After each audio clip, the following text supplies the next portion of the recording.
Assalamualaikum warahmatullahi wabarakatuh. Alhamdulillahi rabbil alamin wa bihi nasta'inu ala umuri dunya waddin. Asyhadu an la ilaha illallah wahdahu la syarika lah wa asyhadu anna Muhammadan 'abduhu wa rasuluhu la nabiyya ba'da. Allahumma shalli wa sallim wa barik ala nabiyyina Muhammadin wa ala alihi wa ashabihi ajma'in. Ikhwani wa akhwati fillah rahimani wa rahimakumullah, Bapak, Ibu-ibu dan juga saudara sekalian yang dirahmati oleh Allah Subhanahu wa taala. Alhamdulillah, selalu kita bersyukur kepada Allah Subhanahu wa taala, dan hendaknya kita tidak lupa untuk selalu bersyukur atas semua nikmat yang Allah Subhanahu wa taala berikan kepada kita sekalian. Pada malam yang dingin-dingin empuk ini, Allah Subhanahu wa taala masih memudahkan kita sekalian bisa hadir di majelis ini, bertemu dengan saudara-saudara kita seiman. Insyaallah sama-sama mempunyai tujuan yang sama, yakni tujuan akhirat, mencari bekal untuk kehidupan kita di akhirat dengan hadir di majelis ilmu bersama-sama mempelajari apa yang terkait dengan agama kita, yakni tentang perjalanan hidup Rasulullah SAW yang merupakan bagian dari agama ini, yang beliau SAW diutus oleh Allah Subhanahu wa taala untuk menjadi teladan bagi kita sekalian, yang Allah Subhanahu wa taala perintahkan kepada kita sekalian untuk mengikuti jejaknya, untuk mengambil semua apa yang datang dari beliau sallallahu alaihi wasallam, yang semoga dengan kita mempelajari perjalanan beliau ini akan semakin dekat hubungan kita kepada beliau sallallahu alaihi wasallam, semakin mengenal dan semakin bisa meneladani apa yang seharusnya kita teladani, bisa mengambil apa yang seharusnya kita ambil dari beliau.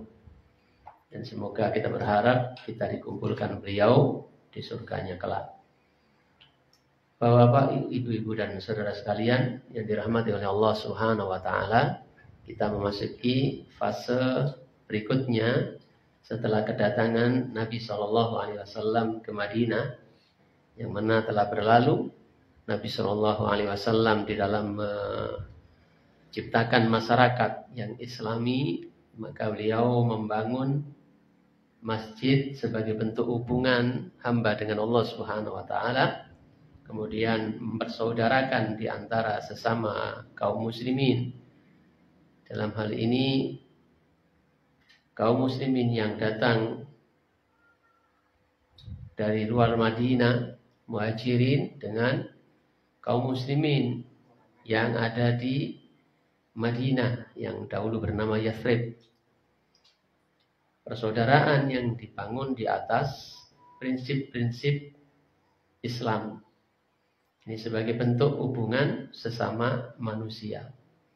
Maka selanjutnya Nabi Shallallahu Alaihi Wasallam menjalin hubungan dengan non-Muslim. Kita mengetahui bahwasanya sebelum Nabi Shallallahu Alaihi Wasallam beliau hadir di Madinah, datang ke Madinah. Di Madinah itu sudah ada komunitas masyarakat selain Arab. Jadi di sana ada masyarakat Arab yang memang menjadi penduduk pribumi. Yaitu ada kabilah yang terbesar adalah kabilah Aus dan Khazraj, suku Aus dan suku Khazraj. Kemudian di sana ada komunitas masyarakat Yahudi dari banyak kabilah-kabilah Yahudi, yang mereka datang ke Madinah karena datang, ada yang dari Yaman, ada yang dari Syam, ada juga dari tempat-tempat yang lain. Mereka datang ke Madinah karena ada yang karena perdagangan, ada karena penyebaran agama, juga karena ada efek politik. Jadi mereka hadir di sana, di Madinah itu. Dan itu sebelum Nabi Shallallahu Alaihi Wasallam datang ke Madinah. Maka ketika Rasulullah SAW datang ke Madinah, di mana masyarakat Arab yang sudah beriman kepada Rasulullah SAW, masyarakat Madinah, yang mereka yang mayoritas di sana sudah memeluk agama Islam, mereka menyambut Nabi Shallallahu Alaihi Wasallam dengan sambutan yang sudah sama-sama kita pelajari pada pertemuan berikutnya, sebelum ini. Termasuk orang-orang Yahudi yang mereka mengetahui betul tentang sifat dari Nabi yang akan diutus oleh Allah Subhanahu wa Ta'ala sampai tempat diutusnya. Jadi mereka tahu. Makanya ada yang orang-orang Yahudi yang datang ke Madinah, mereka juga tahu. Ya, ada yang karena alasan dia mengetahui Nabi itu akan hadir di sana dan waktunya sudah dekat, maka dia ingin mengikuti Nabi SAW dan mengajak orang-orang Yahudi untuk mengikuti Nabi ini. Kemarin sudah kita ulas. Siapa namanya? Orang Yahudi itu? Yang punya catatan. Jadi banyak faktor yang membuat mereka datang ke Madinah. Ketika Nabi SAW datang ke Madinah, dibangunlah masjid sebagai simbol hubungan makhluk atau hamba dengan Kholiknya, dengan penciptanya Allah Subhanahu Wa Taala, dijalin persaudaraan dengan sesama kaum muslimin. Maka kemudian berikutnya adalah Rasulullah SAW membuat perjanjian dengan orang-orang non-muslim. Dalam hal ini adalah orang-orang Yahudi yang mereka banyak bertempat di Madinah.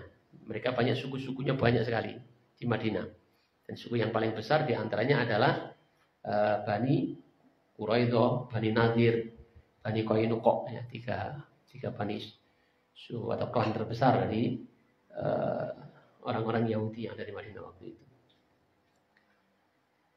Ma'asyiral muslimin rahimani wa rahimakumullah. Jadi Nabi SAW kemudian yang dilakukan yang ketiga adalah membangun hubungan dengan orang-orang Yahudi.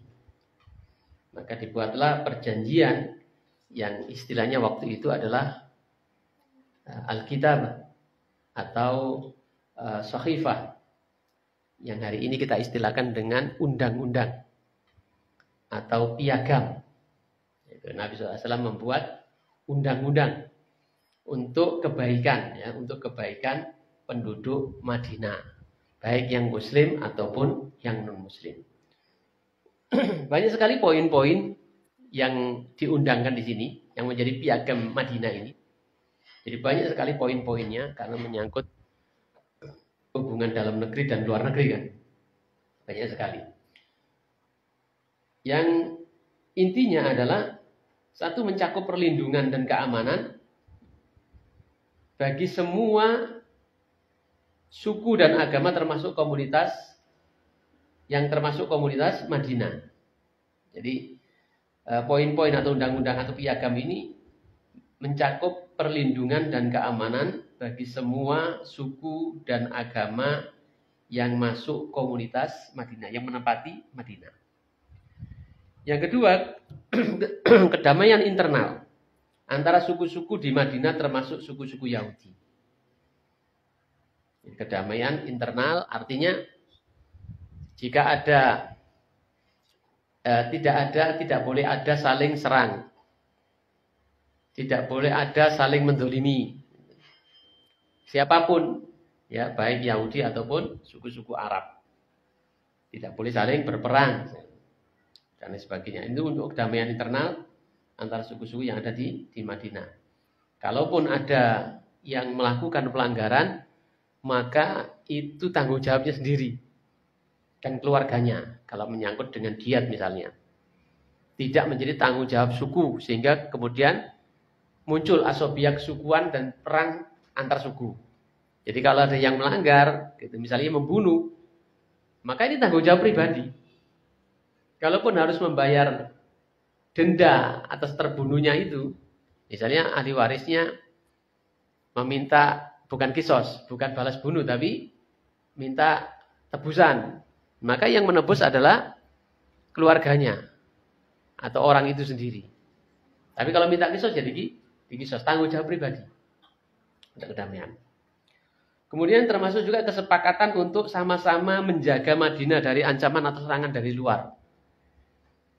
Baik itu ancaman bagi kaum muslimin dari luar ataupun Yahudi. Semuanya berkewajiban menjaga Madinah dari serangan orang-orang luar Madinah. Kita tahu yang mengintai, yang mengincar kaum muslimin kan orang-orang kafir luar Madinah masih banyak. Ini ada sebuah kesepakatan antara kaum muslimin dengan orang-orang non-muslim Yahudi menjaga Madinah. Mereka seperti satu kesatuan, satu bangsa gitu, yang bertanggung jawab terhadap negerinya. Madinah adalah menjadi wilayah haram, wilayah yang disucikan. Maka tidak boleh ada pelanggaran-pelanggaran. Ini diantara hal-hal yang menyangkut yang ada pada poin-poin perjanjian itu. Ini kita tegaskan saja. Kemudian beberapa hak dan kewajiban yang diatur termasuk penyelesaian sengketa internal melalui mediasi dan keadilan yang dikembalikan kepada Allah dan Rasul-Nya. Artinya keputusan akhir ada pada Rasulullah SAW, baik dengan Al-Quran ataupun dengan Sunnah Nabi SAW. Artinya Nabi SAW sebagai kepala negaranya. Jadi sebagai kepala negaranya. Kemudian yang kelima, kedamaian dan kerjasama antar umat Muslim dan Yahudi dalam hal ekonomi, keamanan, dan kebijakan sosial secara umum. Orang mau berdagang dengan siapapun boleh. Dan dibatasi. Dalam urusan-urusan sosial. Termasuk di dalamnya juga tidak boleh saling mengganggu keyakinannya masing-masing. Artinya semua perjanjian-perjanjian, poin-poin perjanjian yang banyak itu adalah untuk kebaikan penduduknya dan keamanan di Madinah. Poin-poin perjanjian ini dideklarasikan oleh orang-orang yang menjadi penduduk Madinah, baik yang Muslim ataupun orang-orang Yahudi itu sendiri. Jadi mereka seperti suatu bangsa yang hidup di suatu wilayah, gitu, punya wilayah. Mereka hidup di masyarakat baru di bawah kepemimpinan Rasulullah SAW. Namun selanjutnya, setelah perjanjian ini, ada 3 kelompok klan besar Yahudi yang mengingkari, yang mengkhianati. Nah, akan bahas satu-satu, insya Allah. Kita bahas dulu dari Bani Qainuqa. Jadi 3 klan besar yang terkenal, yang tercatat dalam sejarah disebut. Yang klan-klannya banyak. Ya Bani Auf, Bani ini, Bani banyak. Tapi yang besar yang terkenal ini dan ketiga ini yang mengkhianati perjanjian atau undang-undang ini, mengingkari undang-undang ini. Yaitu Bani Quraidah. Bani Qainuqa, Bani Nadir dan Bani Quraidah. Ini mengkhianati dan melanggar undang-undang yang mereka deklarasikan bersama kaum muslimin. Bani Qainuqa ini ketika selesainya perang Badar, Bani Qainuqa ini menampakkan kebencian, keirian, kedengkian ya, kepada kaum muslimin, sehingga mereka berani dalam momen-momen tertentu terang-terangan memusuhi kaum muslimin atau menyatakan permusuhannya dengan kaum muslimin. Melihat gelagat seperti itu, maka Rasulullah SAW datang kepada mereka, menasihati mereka, ya, mengajak mereka untuk memeluk Islam, tapi mereka tidak mau, mereka menolak, bahkan menunjukkan permusuhannya dengan terang-terangan. Dalam kasus perang Badar, mereka ketika kaum muslim mendapatkan kemenangan dalam perang Badar ini, mereka dengan sombongnya mengatakan mereka itu perang dengan orang-orang Quraisy. Orang-orang Quraisy itu enggak pengalaman perang katanya. Coba kalau seandainya musuhnya itu kami. Kata Yahudi, coba kalau seandainya musuhnya itu kami, kalian tidak akan bisa mengalahkannya. Gitu. Pasti kami yang menang. Inilah kesombongan orang Yahudi. Padahal sesungguhnya mereka di Madinah itu tunduk dalam undang-undang di bawah Rasulullah Shallallahu Alaihi Wasallam. Mereka tidak menguasai. Bahkan sebelum Nabi Shallallahu Alaihi Wasallam mereka tidak berkuasa atas semua itu, atas Madinah itu. Tapi itulah karakter kesombongan orang-orang Yahudi, menganggap bahwasanya bangsa yang lain itu adalah di bawahnya. Ma'asyiral muslimin rahimani wa rahimakumullah. Selain itu, ada suatu kejadian di mana seorang muslimah dia pergi ke pasar orang Yahudi Bani Qainuqa ini. Dia ke sana untuk menyepuh perhiasannya. Oleh orang Yahudi, dia ingin membuka cadarnya wanita muslimah ini. Tapi orang muslimah ini tentu saja tidak mau. Disuruh membuka mukanya, cadarnya. Ketika seorang muslimah ini sedang bertransaksi, maka diam-diam dia mengikatkan kainnya itu ke lehernya. Sehingga ketika dia berdiri maka terbuka. Otomatis seorang muslimah ini kemudian teriak minta tolong atas perlakuan orang Yahudi ini. Dan waktu itu ada seorang muslim yang mengetahuinya, kemudian dengan seketika dia membunuh orang Yahudi itu. Jadi dibunuh langsung orang Yahudi yang mengganggu kaum muslimin itu, kaum muslimah itu. Karena ini di wilayah mereka jumlahnya banyak tentu, maka teman-temannya membela. Melihat temannya dibunuh, maka si muslim yang membunuh dibunuh sama orang-orang Yahudi. Akhirnya terjadi bersih tegang antara kelompok kaum muslimin dengan orang-orang Yahudi Bani Qainuqa ini. Ini di antara pemicu-pemicu yang kemudian Kemudian Rasulullah SAW mengepung mereka. Nah, ketika Rasulullah SAW ingin bertindak itu, Abdullah bin Ubay bin Salul, yang kita kenal sebagai tokoh munafik ini, datang kepada Rasulullah SAW. Dia mengatakan kepada Rasulullah, Muhammad, bersikap lembutlah kepada budak-budakku, katanya. Abdullah bin Ubay bin Salul ini memang tokoh. Tokoh. Jadi sebelum Rasulullah SAW datang ke Madinah, mereka memang dia merupakan tokoh dari orang Arab, suku Aus kalau nggak salah, suku Khazraj ya, lupa. Di tokoh.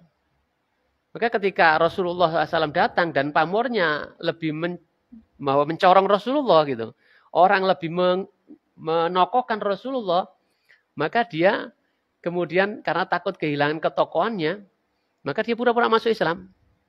Tapi menyimpan benci, menyimpan dendam kepada Rasulullah karena Rasulullah SAW dianggap merebut kekuasaannya. Karena sebelum kehadiran Rasulullah SAW itu, beberapa hari dia akan diangkat menjadi pemimpin orang-orang Arab di Madinah itu.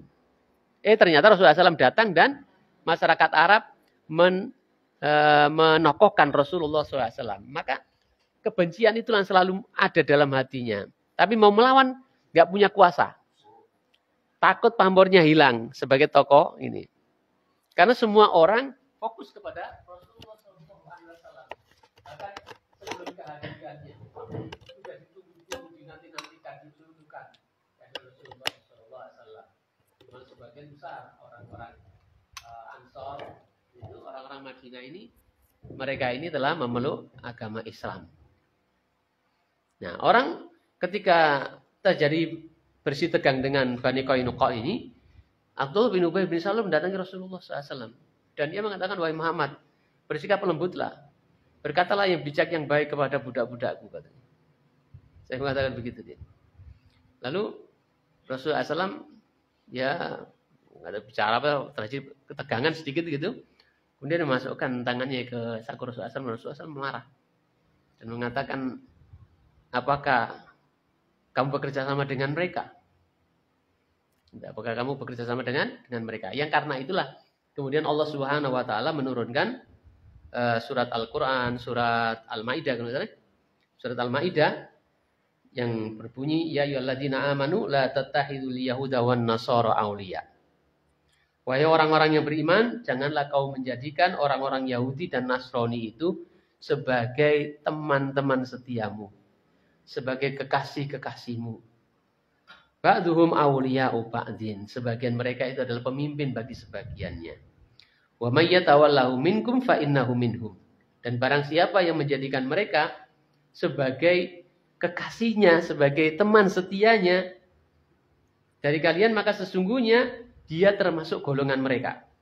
Innallaha la yahdil qaumadz zalimin. Maka sesungguhnya Allah Subhanahu wa taala tidak akan memberikan petunjuk kepada orang-orang yang zalim. Ini berkaitan dengan sikap dari Abdullah bin Ubay bin Salul. Ketika Rasulullah SAW marah dan dia mengatakan, apakah mereka bekerja untukmu? Allah Subhanahu wa taala turunkan. Bapak-bapak, ibu-ibu dan saudara sekalian dimuliakan oleh Allah Subhanahu wa taala. Jadi diceritakan Ubadah bin Samit radhiyallahu an, salah seorang Bani Auf bin Khazraj. Mereka mengikat janji setia dengan Ubay bin Salul, dengan Ibnu Ubay, yakni Abdullah bin Ubay bin Salul. Abdullah bin Ubay itu bapaknya, bin Salul itu ternyata nama ibunya. Makanya kadang disebut Ibnu Salul, kadang disebut Abdullah bin Ubay bin Salul. Jadi ternyata ada sahabat Nabi yang bernama Ubadah bin Samit radhiyallahu anhu, salah seorang dari Bani Auf bin Khazraj yang mengikat janji, ya, setia, persaudaraan, perlindungan dengan Abdullah bin Ubay bin Salul. Rasulullah SAW berlepas diri dari sikap sahabat ini. Ya. Hingga Allah Subhanahu wa taala menurunkan ayat tadi. Ya ayyuhalladzina amanu la tattakhidul yahuda wan nasara awliya'a. Wahai orang-orang yang beriman, janganlah kalian menjadikan teman-teman setia orang-orang Yahudi dan Nasrani itu sebagai teman-teman setia kalian. Ba'duhum awliya'u ba'din. Sebagian mereka itu adalah pemimpin bagi sebagiannya. Wa may yatawallahu minkum fa innahu minhum. Nah, kepada siapa yang menjadikan mereka itu sebagai teman setia, menjadikan mereka sebagai pelindungnya, sebagai pemimpinnya, fa innahu minhum. Fa innakum minhum, maka sesungguhnya kalian termasuk golongan mereka. Fa innahu minhum, maka sesungguhnya dia termasuk bagian dari mereka. Innallaha la yahdil qaumadz zalimin, sesungguhnya Allah tidak akan memberikan petunjuk kepada orang-orang yang zalim. Jadi orang yang sesat. Tidak boleh demikian itu. Maka Rasulullah SAW berlepas diri dengan itu.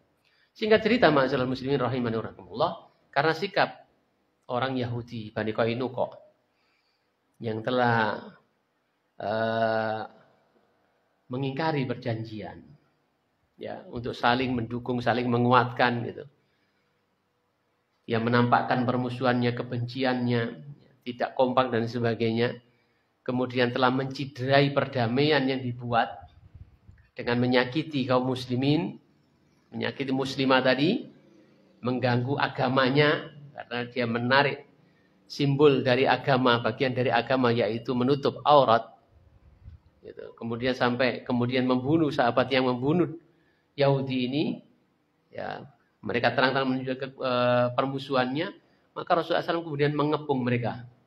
Perkampungan mereka dikepung oleh Rasulullah SAW. Dan biasanya orang-orang Yahudi itu punya benteng. Perkampungannya itu punya benteng biasanya. Itu dikepung Rasulullah. Sampai beberapa hari, dan mereka tidak bisa keluar, tidak bisa mencari makan, bisa bekerja dan sebagainya. Otomatis lama-lama persediaan makanannya akan habis. Kemudian mereka menyerah. Akhirnya disuruh pergi dari Madinah oleh Rasulullah. Ya, suruh pergi ke Syria atau kemana, dengan membawa perbekalan dan harta mereka, silakan dibawa, tapi tidak boleh membawa senjata. Tidak boleh membawa senjata. Dan inilah kisah dari perjanjian yang dibuat oleh Rasulullah SAW dengan orang-orang Yahudi atau non-Muslim setelah membuat persaudaraan di antara kaum muslimin. Dan kemudian terjadi pengkhianatan. Dan itulah sudah karakter sifat orang-orang Yahudi. Ya, mereka suka mengingkari janji. Mereka suka mengkhianati. Karena bagi mereka orang lain itu, bangsa yang lain itu bangsa yang rendah. Mereka menjadi meyakini di kelompok mereka bangsa Arya. Makanya agama Yahudi itu juga khusus untuk mereka. Khusus untuk mereka. Agama Yahudi itu. Jadi karakter seperti itu sudah sejak zaman dulu sampai sekarang. Suka ingkar janji, suka sombong, menolak kebenaran, gitu. Karakter ya seperti disebutkan dalam Al-Quran lah, gitu ya. Gitu. Suka meremehkan Nabi, jangankan orang lain, Nabi mereka aja diremehkan kan gitu. Nabi mereka yang diutus kepada mereka dari bangsa mereka sendiri seperti Nabi Musa, ya, mereka diremehkan. Ya, kita baca dalam surat Al-Baqarah itu bagaimana ketika terjadi kasus pembunuhan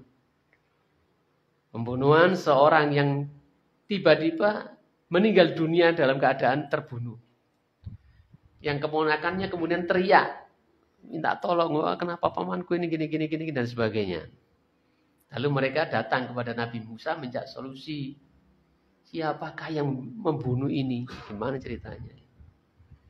Ketika Nabi Musa alaihissalam menyuruh mereka seperti yang Allah wahyukan kepada mereka, kepadanya untuk menyembelih sapi, maka bulat aja gitu. Ya. Gak begitu percaya gitu. Gak begitu percaya. Beda dengan orang yang beriman. Ya, sami'na wa ata'na, kami dengar, kami taati. Tapi orang Yahudi tidak seperti itu. Terhadap nabinya tidak begitu dimuliakan. Apalagi diyakini. Ketika diperintahkan menyembelih sapi, tidak ada segera dicarikan sapi, disembelih untuk membuka tabir kematian si fulan ini. Dia bertanya, sapi yang bagaimana? Qalu ulana rabbaka yubayyilana ma hiya. Mereka berkata, mintalah kepada Tuhanmu wahai Musa. Jadi itu begitu sombongnya gitu. Tidak mintalah petunjuk kepada Allah Subhanahu wa taala, kepada Tuhan kita. Kayak begitu. Tapi dengan wahai Musa, qalu ud'u lana, mintakanlah untuk kita kepada Tuhanmu Rabbaka. Yubayyin lana, supaya menerangkan mahia sapi itu ya, sapi yang bagaimana gitu. Padahal kalau ketika Nabi SAW memerintahkan sembelihlah sapi, ya sudah ambil aja yang namanya sapi kan. Sudah tahu gitu. Bos yang gede, bos yang cilik, sudah gak usah tanyakan. Suruh nyembelih sapi, sembelih sapi, selesai. Tapi dasar mereka itu pengen bulat. Pengen bulat, pengen supaya tidak melaksanakan perintah dari nabinya itu. Maka dia bertanya dengan sikap sombongnya, maka mintakanlah kepada Tuhanmu. Gak enak banget gitu. Mintalah kepada Tuhanmu. Supaya menerangkan untuk kepada kami sapi yang bagaimana. Bahasanya orang Yahudi. Qalu ud'u lana rabbaka yubayyin lana ma hiya. Innal baqarata tashabaha alaina. Mereka mengatakan, wah si samar ini sapi bagaimana? Ketika diterangkan sapi yang tidak terlalu tua, tidak terlalu muda gitu. Tengah-tengah itu gitu. Masih bertanya lagi. Qalu ud'u lana rabbaka yubayyin lana ma launuha. Mereka berkata, mintakanlah kepada Tuhanmu untuk kami wahai Musa. Sapi itu warnanya apa?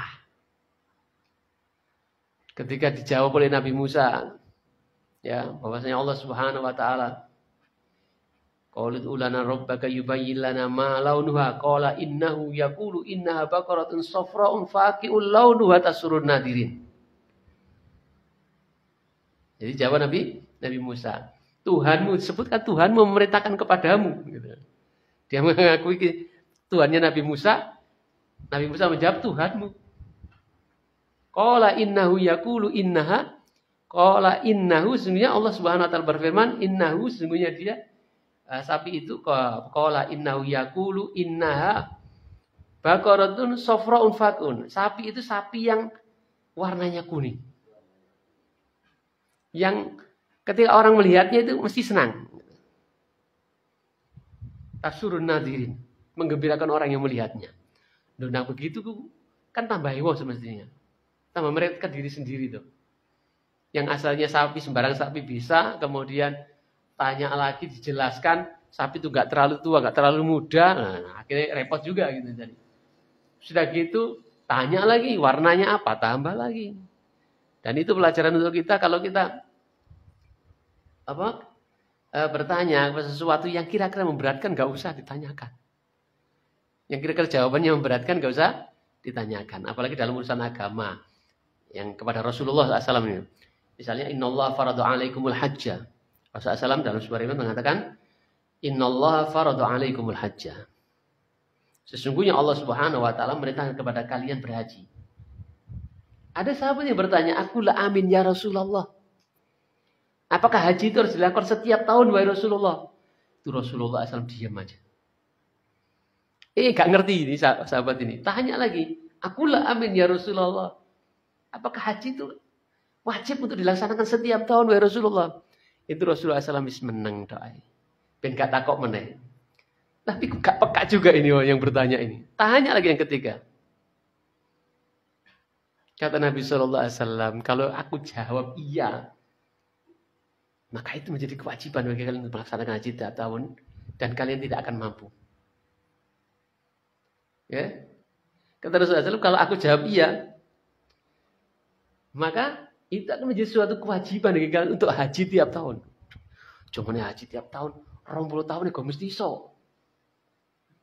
Ya, nah, ini maka seperti hal-hal seperti ini kalau bertanya.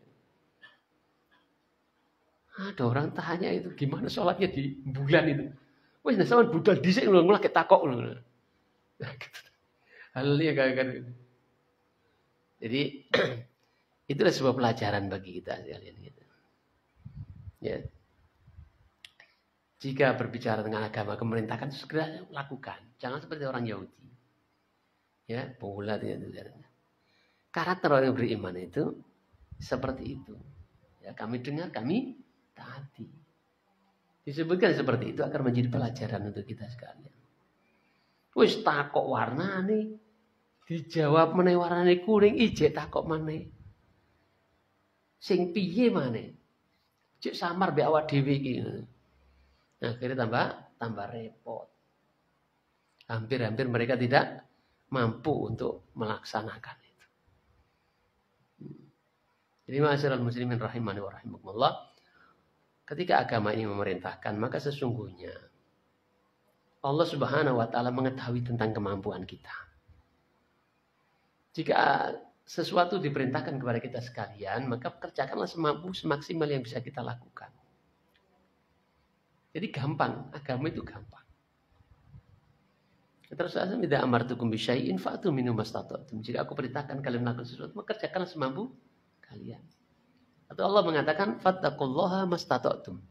Bertakwalah kalian kepada Allah Subhanahu wa taala semaksimal yang mampu kalian lakukan.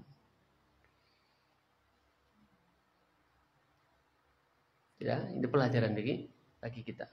Nah, orang-orang Yahudi itu punya karakter-karakter seperti itu. Mengingkari janji, sombong, menolak kebenaran, merasa dirinya sebagai bangsa yang super gitu, dan lain sebagainya. Selain punya kecerdasan yang diberikan Allah Subhanahu wa taala, rata-rata memang cerdas kan orangnya. Tapi bodonannya itu enggak betah gitu. Ma'asyiral muslimin rahimani wa rahimakumullah, barangkali itu saja dulu. Nanti insyaallah pada pertemuan berikutnya kita lanjutkan dan kita ambil beberapa faedah dengannya yang terkait dengan apa-apa yang kita bahas. Ada yang ditanyakan? Pak RT? Pak Cawat?